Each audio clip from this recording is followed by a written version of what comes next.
Assalamualaikum warahmatullahi wabarakatuh. Perkenalkan, saya Aswi Yuni Zikri, calon guru penggerak angkatan 4 Kabupaten Pesisir Selatan dari SMA Negeri 3 Paina. Video kali ini saya akan memaparkan tentang aksi nyata di modul 1.1 tentang filosofi Ki Hajar Dewantara dan modul 1.4 tentang budaya positif sekolah. Saya berharap modul ini bisa bermanfaat untuk kita semua dan video ini juga dapat menginspirasi banyak orang. Terima kasih. Waalaikumsalam warahmatullahi wabarakatuh. Alhamdulillah, kita bersyukur kepada Allah Subhanahu wa taala. Selawat beserta salam kita berdoa kepada Allah semoga selalu tercurah buat junjungan Nabi besar Muhammad sallallahu alaihi wasallam. Bapak Ibu, terima kasih atas atensi dan dedikasinya mau bergabung di sini. Sebelumnya perkenalkan, saya Aswi Yuni Zikri, guru SMA Negeri 3 Paina. Guru SMA 3 Paina. Ya. Alhamdulillah kami dapat instruksi khusus berbagi kepada semua Bapak Ibu yang ada di SMA 3 Paina untuk menyampaikan materi yang telah kami dapatkan beberapa waktu sebelumnya. Sekian. Oke, Bapak Ibu sekalian, mungkin ada sedikit paparan dari materi yang akan saya sampaikan. Ini bicara tentang pemikiran Ki Hajar Dewantara dan budaya positif di sekolah. Mungkin materi ini sudah pernah kita dengar sebelumnya, Bapak Ibu mungkin sudah sangat familiar. Saya hanya coba mengulang ini kembali, yang mungkin barangkali ada beberapa informasi baru yang bisa kita dapat. Di tawaran Ki Hajar Dewantara ini, Bapak Ibu, menarik sebenarnya. Kalau saya menanggapi, Ki Hajar Dewantara sampaikan kita atau pesannya kita, ternyata semua anak mempunyai semua kelebihan dan keunikannya. Bahwa pendidikan menurut Ki Hajar Dewantara adalah di mana dapat tumbuh dan berkembang setiap potensi anak. Jadi kalau kita lihat dari pendapat Ki Hajar Dewantara ini, ya, bahwa kita harus memberikan seluas-luasnya kepada anak untuk dapat tumbuh dan berkembang. Ya, kemarin mungkin Pak Ali sudah dengar juga ya tentang bagaimana kita bisa membiarkan anak itu dapat tumbuh dengan baik. Kalau menurut Pak Ali, kira-kira bagaimana cara agar anak ini dapat tumbuh dan berkembang? Apa yang harus kita lakukan? Silakan. Ya, ada yang mungkin bisa bantu. Kalau menurut Pak Ali, kira-kira bagaimana bisa dapat tumbuh dan berkembang seorang anak? Apa tugas kita? Yang menuntun ke arah yang lebih baik, ya. Kemudian mendidik. Apa kira-kira lagi, Pak? Memfasilitasi, Pak. Memfasilitasi. Bagus sekali. Apa lagi kira-kira? Banyak perannya, Pak. Mendorong, memotivasi. Mendorong, memotivasi gitu. Nah, Ki Hajar Dewantara menggambarkan kita, Bapak Ibu. Beliau sampaikan kita bapak-bapak petani gitu. Tugas kita adalah menyiapkan lahan di mana tempat tumbuhnya bibit tadi. Apa kemudian kita punya peran agar bibit ini tumbuh 1 meter, 2 meter, kata Ki Hajar Dewantara? Tidak. Tugas kita hanya memastikan sebelum bibit ini tumbuh, harus kita pastikan dia ditanam di tempat yang baik, lahan yang sudah disemai dengan baik, kalau memang perlu air diairi dengan baik begitu.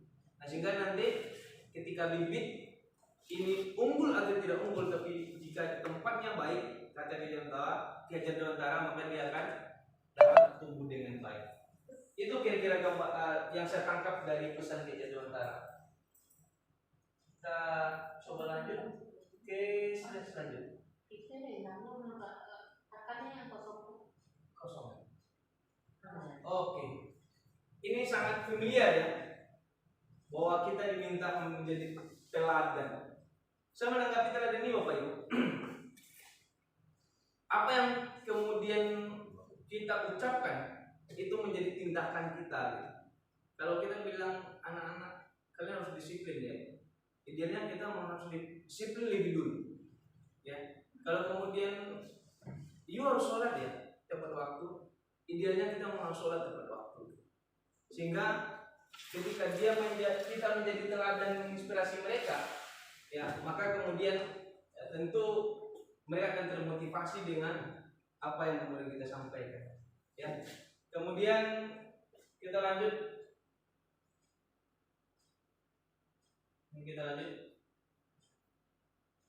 Pendidikan dan pengajaran Indonesia Dewantara. Nah, Bapak Ibu, di paparan ini konteks semua tawaran keilmuan itu adalah nanti bermuara pada profil pelajar Pancasila. Ada 6 di sana. Bapak Ibu ini sudah sangat familiar ya. Pak Ali, Pak Jejen, dan Pak Putra. Yang pertama itu ada apa? Beriman. Iya. Pertama adalah beriman dan bertakwa. Ini jelas sebagai makhluk ciptaan Tuhan, ini sudah kodrat bahwa kita harus beriman dan bertakwa. Menurut saya ini sangat-sangat tepat ya dengan ciptaan kita sebagai manusia. Kemudian apa ada lagi Bapak Ibu? Mandiri. Kemudian ada mandiri. Ini kira-kira kalau menurut Bu Jesi mandiri itu apa di perspektif Bu Jesi? Apa yang mandiri menurut Bu Jesi? Melakukan sesuatu yang itu bisa kita sendiri dan Iya. harus ada bantuan. Oh iya, artinya kita harus menurut Bu Jesi kita harus melakukan sesuatu itu sekuat tenaga kita, semampu kita. Ya jangan sedikit-sedikit kita lemah kita, orang membantu kita gitu ya. Itu mandiri. Oke, kemudian yang ketiga, Bapak Ibu, Bernalar kritis. berpikir atau bernalar kritis gitu. Ya. Jadi profil pelajar Pancasila yang diharapkan oleh pendidikan kita ke depan, maka kita anak-anak kita harus berpikir kritis gitu. Lalu kemudian yang keempat ada kreatif. Bu Orin mungkin bisa bantu dari perspektif Bu Orin, apa kira-kira berpikir apa tadi? Kreatif menurut Bu Orin?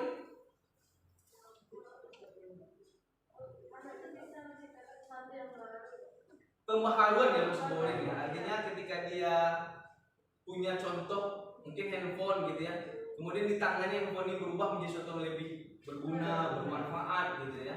Ini luar biasa Bu Orin, saya agak gugup di depan Bapak Ibu yang hebat semua ini. Kemudian yang kelima ada jiwa bergotong royong. Sebenarnya ini urat nadi bangsa kita Bapak Ibu. Ya, jiwa gotong royong ini menjadi salah satu kultur yang sangat erat dengan bangsa kita. Ya tentu ini sangat tepat ya ada di Indonesia gitu.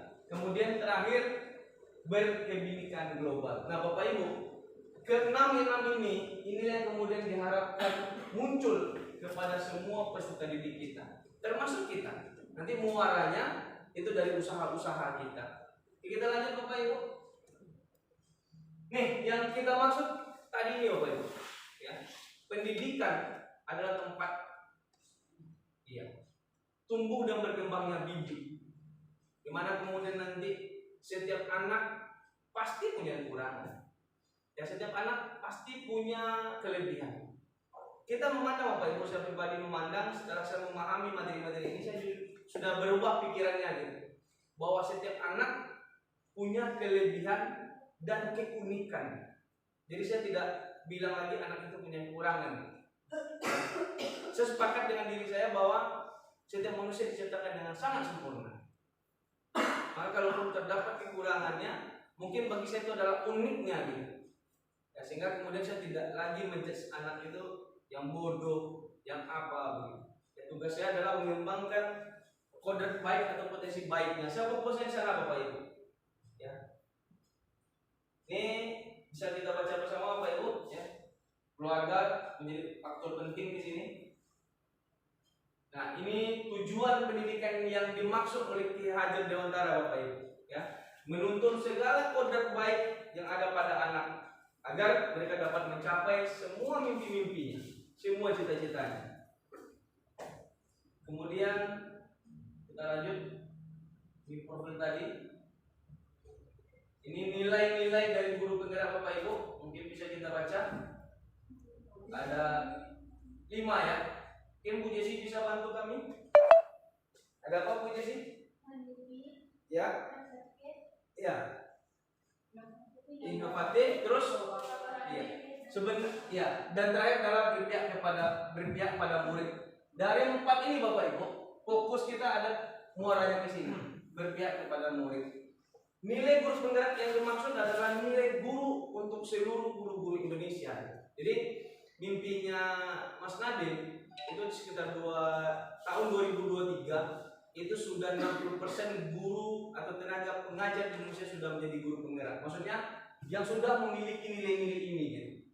Apakah dia nanti memang ikut guru penggerak ataupun tidak, ataupun kena imbasnya. Maka diharapkan semua kita yang terlibat dalam dunia pendidikan diharapkan punya nilai-nilai ini. Kemudian kita lanjut Bapak Ibu. Ya, ini peran guru penggerak ada 5. Menjadi pemimpin pembelajaran, kemudian penggerak komunitas praktisi, mendorong kolaborasi antar guru, menjadi coach bagi guru lain, kemudian mewujudkan pimpinan pada murid. Ini inquiry apresiatif Bapak Ibu. Mungkin sudah Bapak Ibu baca ya di buku yang saya sudah bagikan ya. Ini 5. Nah, Bapak Ibu, ini aksi nyata yang kemudian akan kita lakukan setelah memahami panjang lebar tentang filosofi Jajar Dewantara. Ya, ada budaya positif. Kita sepakat Bapak Ibu, ketika kita sekolah dulu, lalu kemudian ada guru kita yang masuk dengan semua kewibawaan beliau, dan kita cenderung guru itu menakutkan, pasti kelas kita akan sangat mencekam. Kalau auranya, kalau Pak Ali, kalau gurunya masuk menakutkan gimana kira-kira? Aura-aura Pak Ali gitu. Ya, cemas ya. Muncul nggak nilai-nilai positif atau senyum-senyum manis gitu? Enggak ya, karena kita sudah mulai takut duluan gitu ya. Nah, sebenarnya itu Bapak Ibu.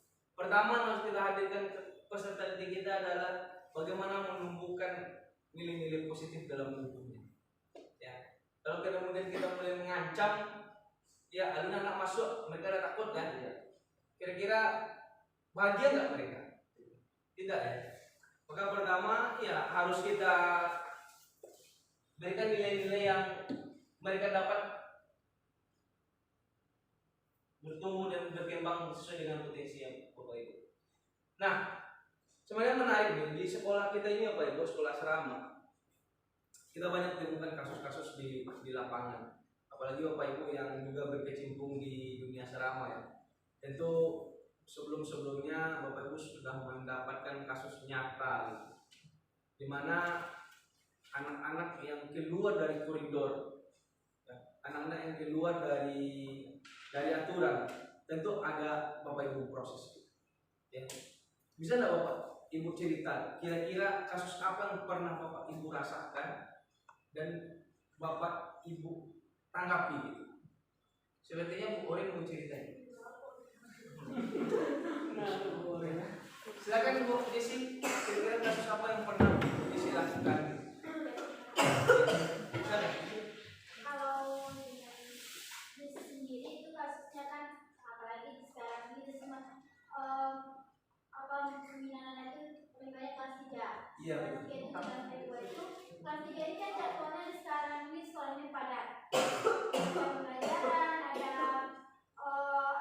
ada lesnya, ada TO-nya, dan kasusnya itu yang Desi alami itu sebagian dari sholat dan tadarus.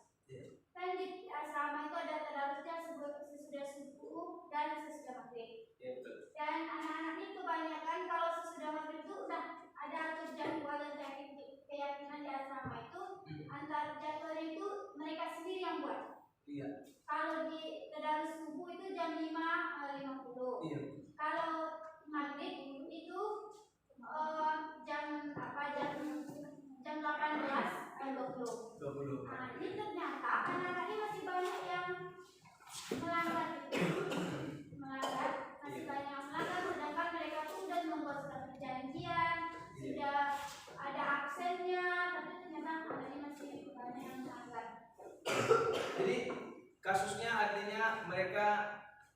sudah buat kesepakatan, buat aturan, tapi mereka sendiri yang melanggar. Iya.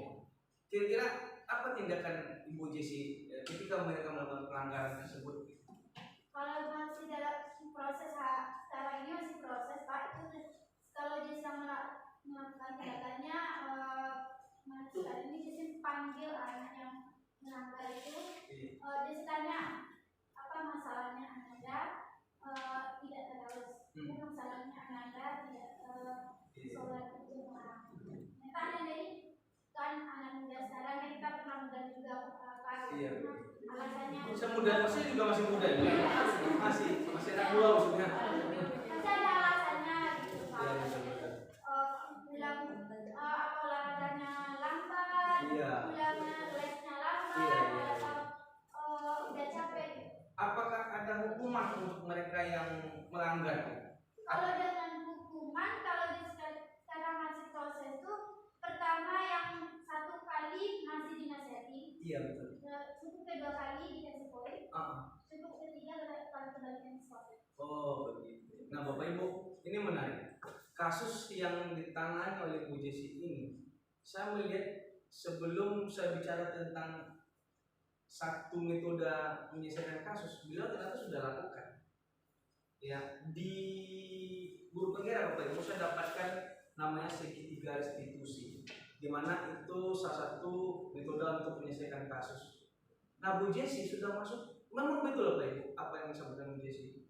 Ya, ternyata kita melihat apakah saya mau nanya lagi, apakah ada setelah tindak lanjut itu perubahan yang Bapak Bu Jesi lakukan, rasakan gitu dari tindakan ke depan?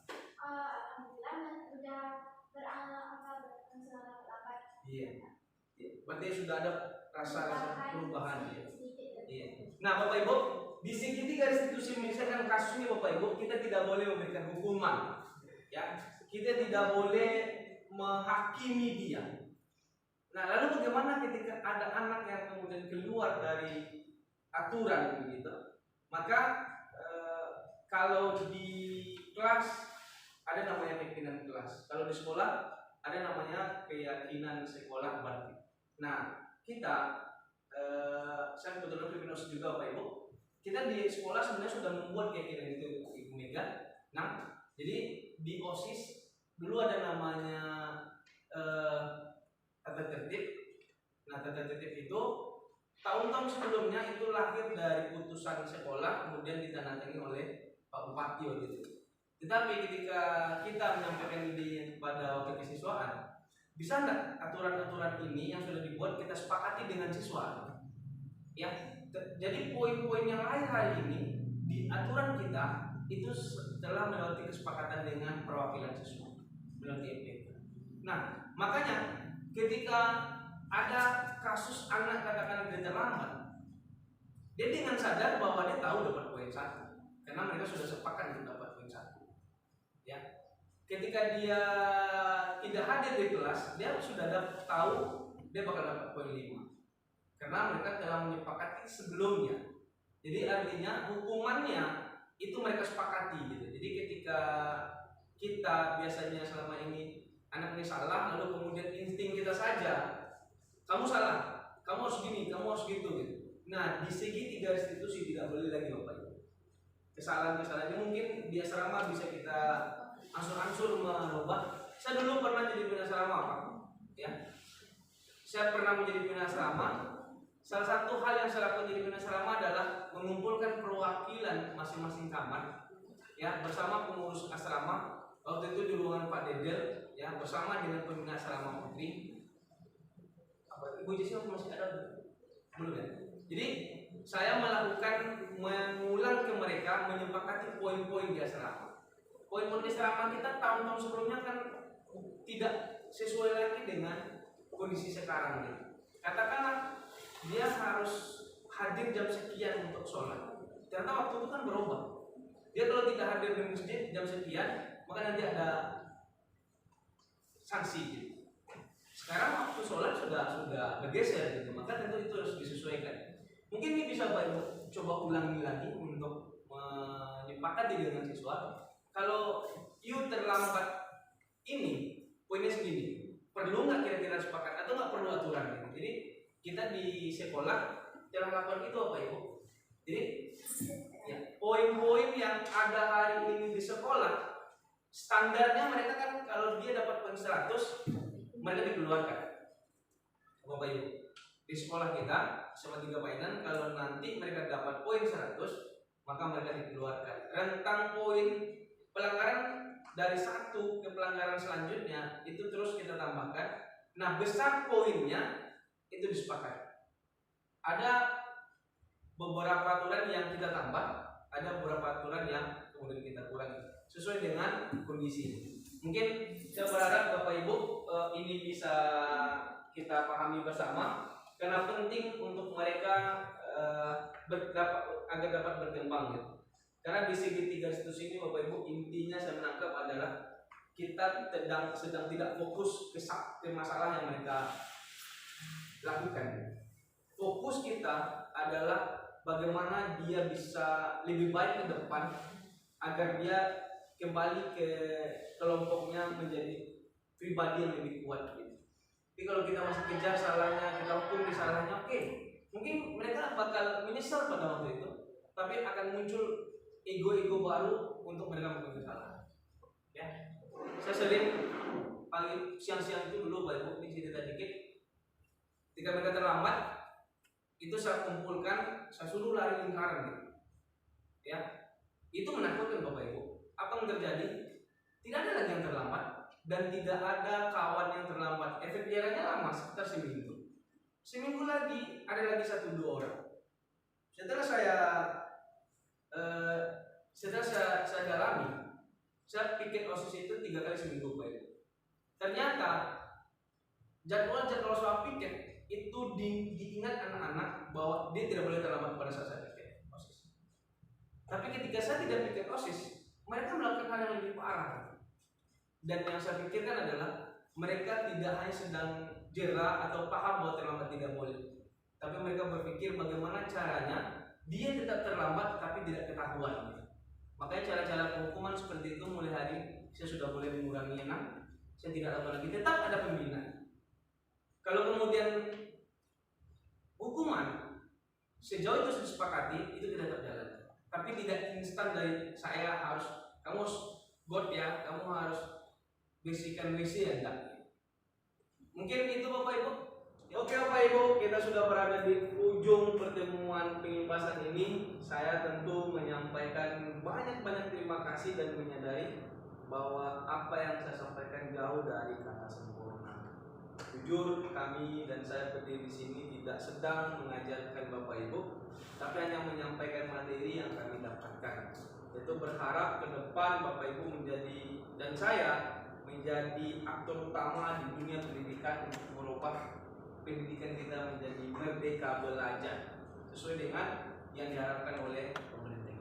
Oke, terima kasih Bu. Semoga mudah-mudahan ini bermanfaat untuk saya dan Bapak Ibu semua. Assalamualaikum warahmatullahi wabarakatuh.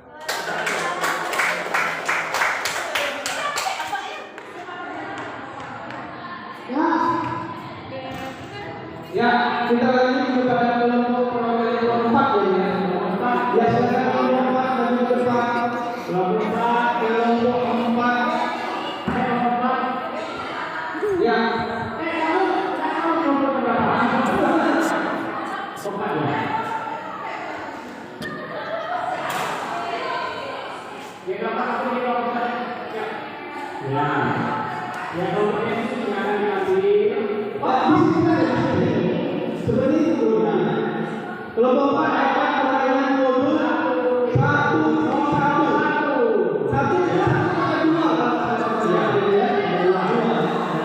ya, kita lanjut kepada pertanyaan kelompok 5 mana? Kelompok 5 udah ya. Kelompok 6 selanjutnya kelompok 6 ya, silakan kelompok 6. Kelompok 5 mana itu? Belum selesai. Kelompok 6 belum selesai.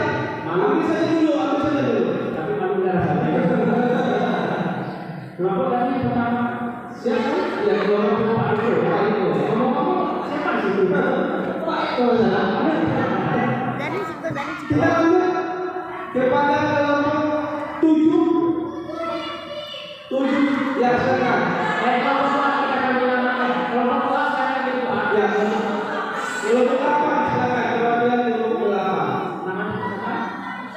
Widya apa untuk mengambil pertanyaan yang akan ditampilkan. Pertanyaan modul 1-3. Kelompok IPA 1.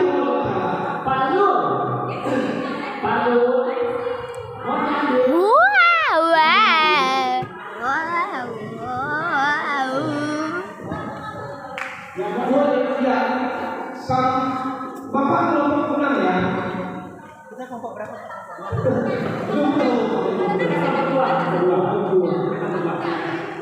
Setelah ini siap-siap kelompok 9. Oh, sudah dikaji ya? Ya, oke.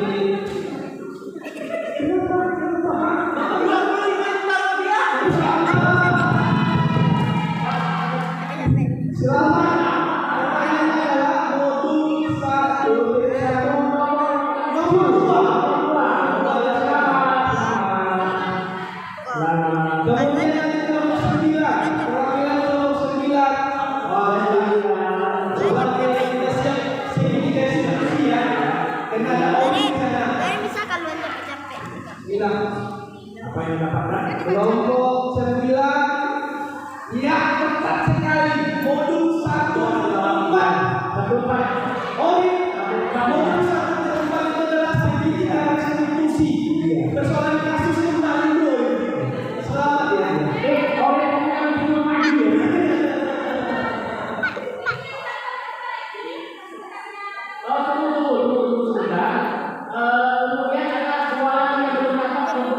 Kelompok berapa itu? Ya, kelompok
Ya, silakan saudara. Saudara, adik keluar. Kalau di sini, tapi adik sudah bisa satu-satunya. Untuk berapa banyak? Nah, ini yang sudah enak kita presentasikan dulu. Yang kedua, pertanyaannya adalah 1.1 nomor 1. Oke, Bapak Ibu, nomor 1. Kemudian intinya masing-masing kelompok silakan ditempel. Silakan ditempel di dinding. Nanti akan kita ini jaraknya yang sampai ini untuk presentasi di sini Bapak Ibu. Ini Bapak Ibu.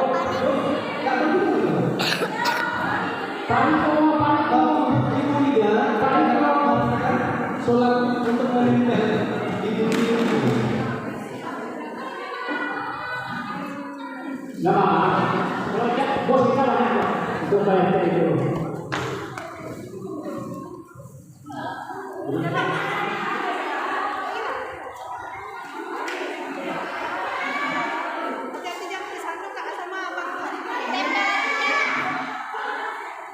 Lewat sana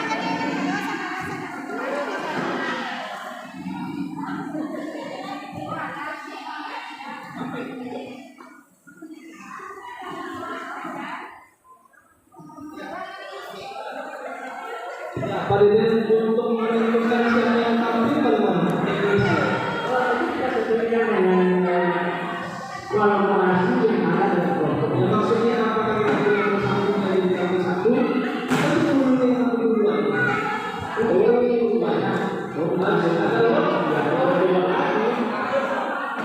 Kita bakal bikin loh game ini untuk menentukan siapa yang tampil duluan. Silakan diambil di tempatnya yang nyaman saja. Kita dulu. Ya di sebelah dia. Ayat Orin silakan itu di sana Orin. Ayat kita sini. Dia bisa kita baca. Nanti ini kita sampai Ya yang sebelah media itu tidak sama baterai. baterainya tidak sampai dua, baterainya sampai.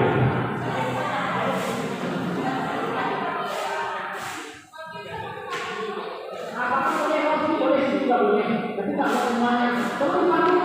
Oh ya, sekarang saya sudah bantu.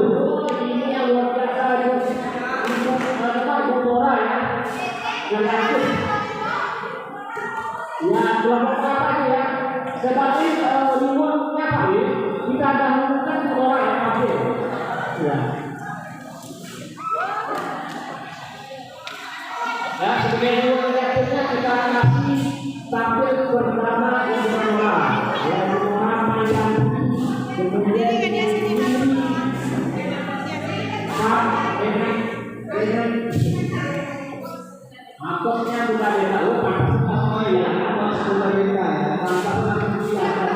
Jadi tadi kesepakatannya sudah buat apakah ada keilmuan? bagaimana itu Untuk pertama. Iya. Kita persilakan nanti ada dua yang diceritakan. Seperti ini kita harus fokus dulu ya, biar tidak mengganggu.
Sudah meter, kelompok satu menang satu,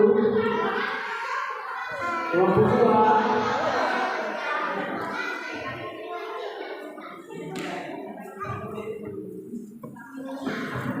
ini yang kembali ya, Oke, kita akan kasih kesempatan kepada kelompok dua ya, sebagai dua tampil berjalan.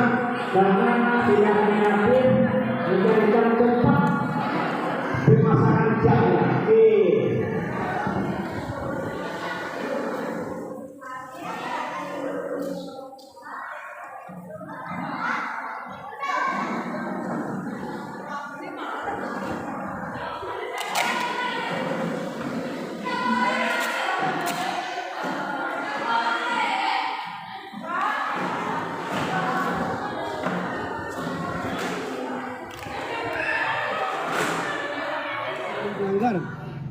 Harus kita kembalikan ke aturannya.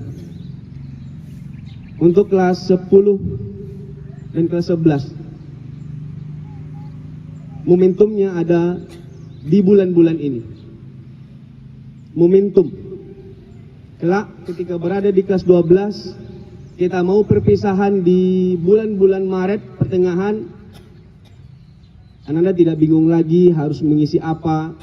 di biografi atau biodata atas prestasinya.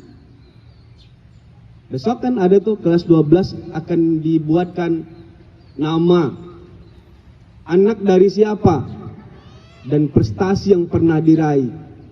Salah satu mata yang akan berkaca-kaca adalah orang tua Ananda. Tentu tidak unik ketika ada nama yang kosong di prestasi tersebut. Maka kelas 11 momentumnya detik ini